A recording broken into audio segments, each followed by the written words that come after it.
This is The Top, where I interview entrepreneurs who are number one or number two in their industry in terms of revenue or customer base. You'll learn how much revenue they're making, what their marketing funnel looks like, and how many customers they have. I'm now at $20,000 per talk. 5 and 6 million. He is hell-bent on global domination. We just broke our 100,000 units sold mark. And I'm your host, Nathan Latka. Okay, Top Tribe, this week's winner of the $100 is Zach Ferran. He's a 22-year-old Apple employee, and he's listening to the show and loving it. For your chance to win $100 every Monday, simply subscribe to the podcast on iTunes now, and then text the word Nathan to 33444 to prove that you did it to enter. Top Tribe, you know I don't have a lot of time to waste. That's why I use FreshBooks to send out invoices and make sure I'm collecting my money. To get your free month, go to nathanlatka.com/FreshBooks and enter the top in the How Did You Hear About Us section. Nathan Latka here. This is episode 593, and coming up tomorrow morning, you'll learn from Alan Wiv. Now, he makes a major announcement about funding. I'll give you a hint, though. It was on a $45 million pre-money valuation. That's not anywhere else online. He was coming on our show to announce it. $45 million pre-money valuation. They passed 7,000 customers and over $500,000 in monthly recurring revenue with their business dashboard, Clipfolio. Tune in tomorrow to see how much they raised. Good morning, folks. Nathan Latka here. Our guest this morning is Mike Cook, who founded XOR Data Exchange to bring privacy and accountability back to data management. Today, his organization works with the nation's largest financial institutions to fight fraud and manage risk. You may never see Mike presenting the newest consumer tech, but rest assured, every digital entity in America is safer under his watchful eye. Mike, are you ready to take us to the top? I am. All right. So this is kind of a technical product. I don't mean to say this way, but dumb it down for us so that the world can understand. What does the company do? Okay. That's a good question. That's a good way to put it too. So think about what's in your wallet. Think about the phone that you use, right? These are really big companies. These are really big credit card companies, right? They have a lot of information on consumers. They don't like sharing that data through the traditional sources today, like through the big three bureaus or through data brokers like LexisNexis, because they don't really have a lot of accountability. They can't really see where that data goes. So I've been building networks of trust, if you will, data consortiums for years for big companies. I don't want to use names, but the big companies that are the big card companies, the big wireless, cable, satellite companies. And so what I wanted to do is create a company where those big guys could share information in the way that they want to share the data. So if they want to stop fraud, if they want to help credit risk, right, they can share data with one another in a secure way, in a way that they continue to hold and control the data, right? This is company to company, correct? Not consumer to company. It's company to company. Exactly. Okay. Right. And so what we try to do is give people the ability to share information in ways that they want to solve problems like fraud or credit risk. Okay. And eventually we will help consumers because we feel like consumers own their own data, and consumers over time have kind of lost control of that data I'm going to give you a hypothetical so you can actually tell like a story here. Now, these may or may not actually be your clients, right? And don't confirm or deny, but let's say JP Chase, right? They have a lot of data. I'm making this up. Let's say they have a data relationship with AIG, right? An insurance kind of company, right? Sure. How does your data exchange fit in between there? How would you hypothetically help JP Chase, and how would you hypothetically help AIG? Okay, good question. Let's think about authentication, right? If you're a consumer and you call into JP Chase, you really want them to kind of just do business with you seamlessly. You don't want them to have to ask you a lot of questions about mortgages or cars you owned back in 1978 or those kinds of things, right? Uh-huh. So companies like Chase and AIG, when you call, they store your ANI. They store the phone number that you're calling from, right? They store when you go in to do financial transactions on your phone, they store your device ID. When you go and pay your bill, they store your IP address. They store your information from your computer. And Chase will use that information when you come back, right? So if you've banked with Chase online, next time you come back, the authentication is really easy, right? Yeah. Because they've seen that device, they know who you are. Well, all of that information they use internally, but they don't share it, right? So think about it this way. AIG and JP Morgan Chase basically could say, hey, I'll give you device information, right? You give me any information for consumers, and that way I can seamlessly validate that a consumer is who they say they are without having to ask a lot of questions, and I can do it more accurately. So you're basically setting up a super secure, think of it almost like a water pipe between AIG and JP Morgan Chase. You are that pipe that lets them seamlessly interact and exchange data in a secure fashion. We're that pipe, and actually we're even changing the whole mentality of the pipe, right? Because today, and the way it's been done for the last 40 years, information is basically, Chase in that example would have to send that data to a company, and they would have to store all that information. AIG would have to send that data to a company, and they store it, right? So there's an attack surface that's created there where a fraudster can get in and get access. They can hack that data. We're trying to create different data systems where, for instance, in that example, we would try and say, hey, let's do this through a distributed exchange. Chase, all of that data you have on your customers, you hold it behind your firewall. AIG, same thing. You hold it behind your firewall. And when you want to request, we'll ping out inside the firewall so that the data never has to leave AIG or Chase. Got it. And that information then can be used to authenticate. It's more secure. It's better for consumers. Their data's not flying all over the place like it does today. All right, Mike, how do you make money? We make money by building different exchanges. So for us, we built a company that builds permission-based data exchanges. So the first exchange we built was a small business risk exchange. The way we make money, every time somebody in the communications environment, for instance, gets a small business, an application for internet, cable, satellite, wireless phone, wireline, they send that application to us.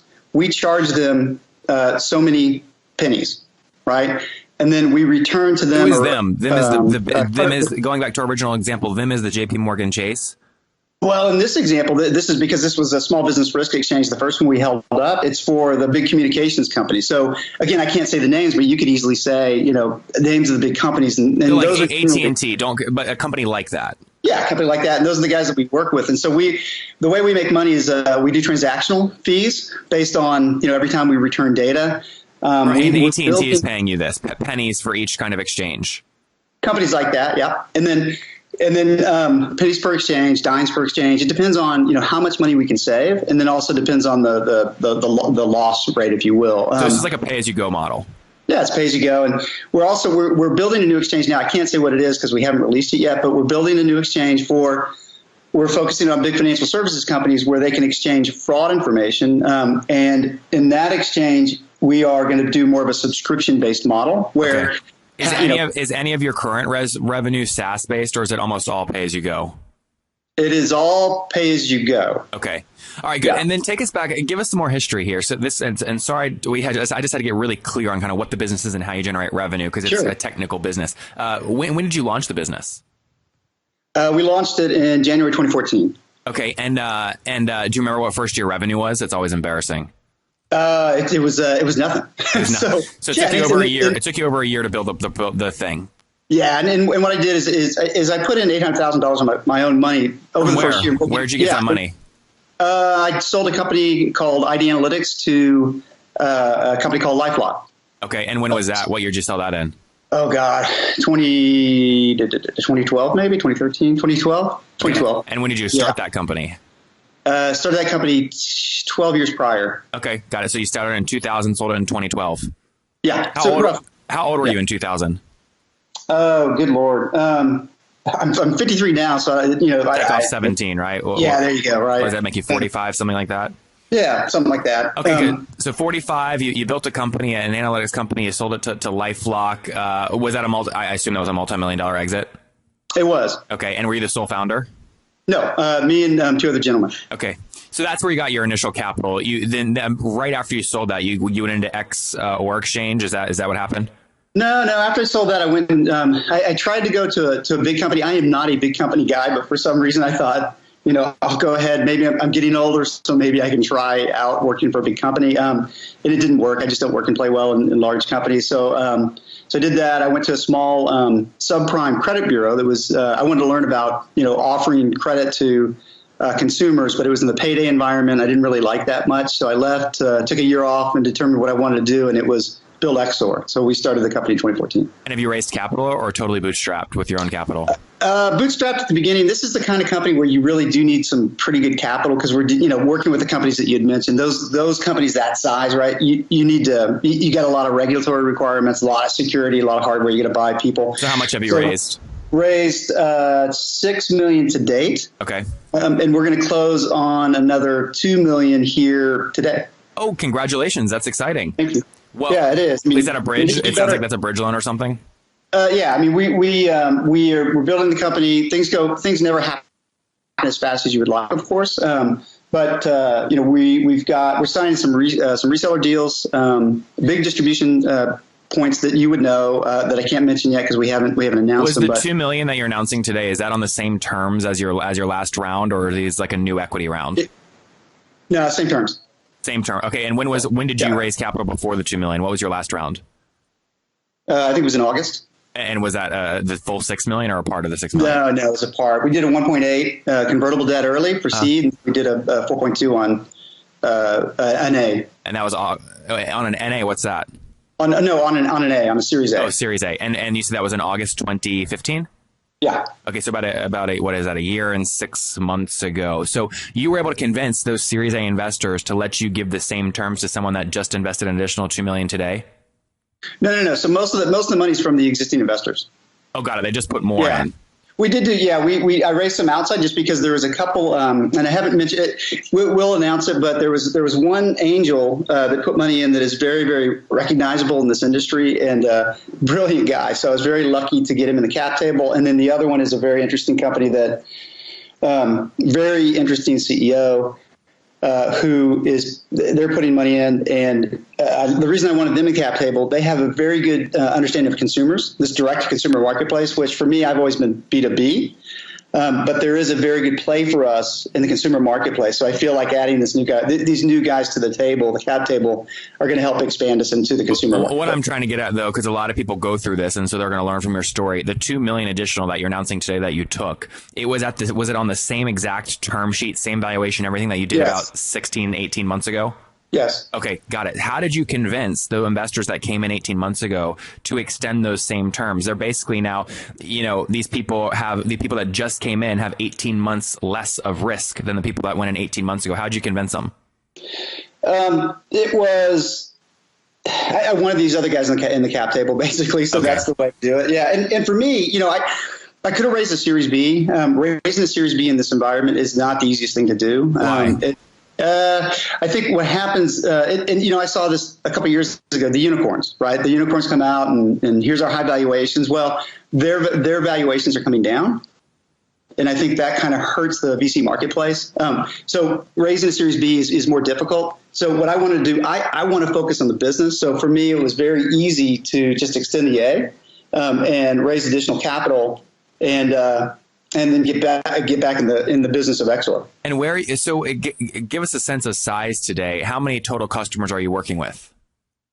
We're working with the big customers. So I don't want to say a number, but let me give you a different way of looking at it. Every small business that gets wireless or wireline or cable satellite, we generally will see and serve those companies through the big communications guys.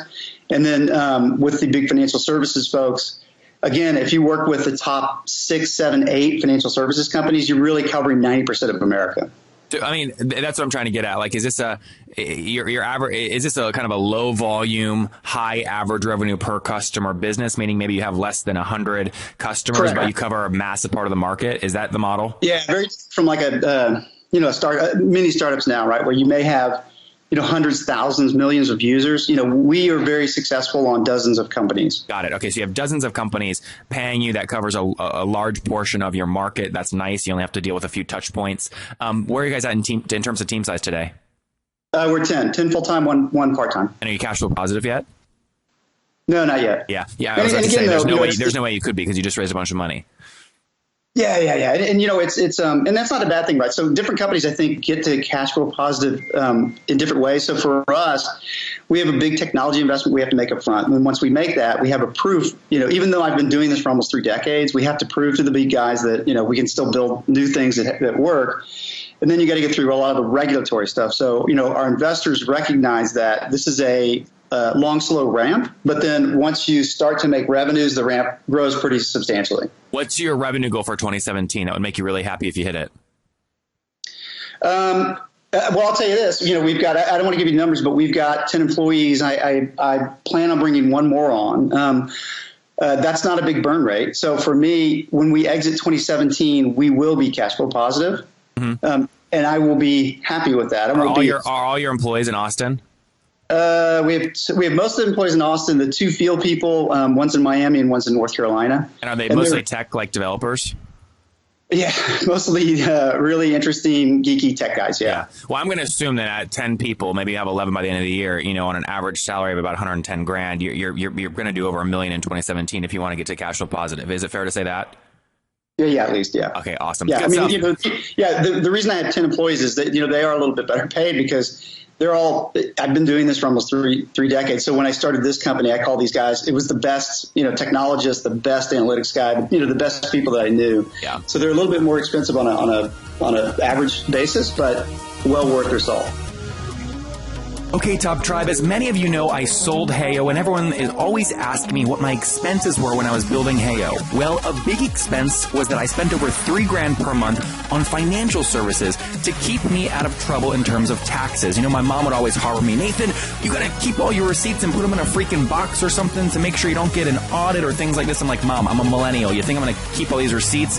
I now use FreshBooks. I use their mobile app to take a picture of receipts, and it makes taxes a cinch. Additionally, I don't have to hire a $3,000 per month person to manage all my finances. It's like saving so much money, and my mom's happy. Additionally, I don't waste a bunch of time creating invoices. I use their templates, and I can avoid using Word templates or Excel files. I just use FreshBooks to quickly send out invoices, and it works like a charm. To get your free first month, go to nathanlatka.com/FreshBooks and enter the top in the How Did You Hear About Us section. Again, go to nathanlatka.com/FreshBooks and enter the top in the How Did You Hear About Us section. Awesome. There you guys have it. Cash flow positive by the end of 2017. He'll have to do obviously a higher than $1 million to do that because he's got a great team, a SWAT team, as Steve Jobs put it. He preferred smaller teams that were way smarter and stronger and better versus a large army that was not so good. Mike, let's wrap up here with the famous five. Number one, what's your favorite business book?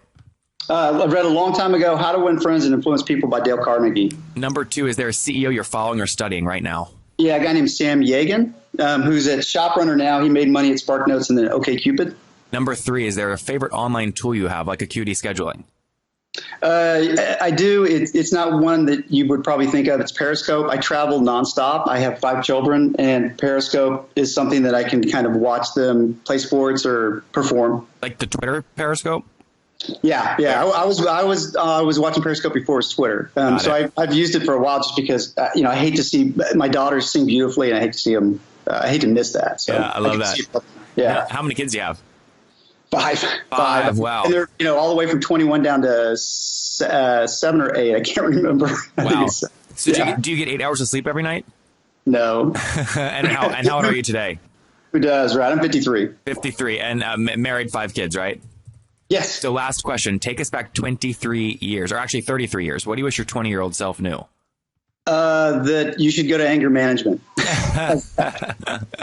Go to anger management. You guys learned it here again from Mike. Sold his first company in the multi-millions of dollars in the kind of analytics space that he built from 2000 to 2012. Reinvested $800,000 of his own money into his new company called XOR Data, launched in 2014. Took him about 12 months to actually build the product before they started turning on revenue. They've raised $6 million to date, announcing today they raised an additional $2 million, both from past investors and a few new strategics. 10 people looking to grow to 11 will do more than $1 million here in 2017, working with dozens and dozens of the big customers. Mike, thank you for taking us to the top.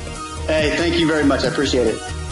If you enjoyed Mike today, go back and listen to Alex yesterday. He's the CEO of Bugsy, which has raised $1.2 million and just launched pricing to help you know why your mobile app crashes. Top Tribe, I love giving away free money. I feel like Oprah giving away cars, and I have something special for you today. How many of you have heard our super sharp guests talk about success they've had with Facebook and Google Ads? Well, all of you listening right now, yes, if you're listening, you get $100 in free AdWords. Here's how you get it, okay? Again, thanks for listening. Get the free $100 from Google, right, when you sign up with my website host provider, HostGator.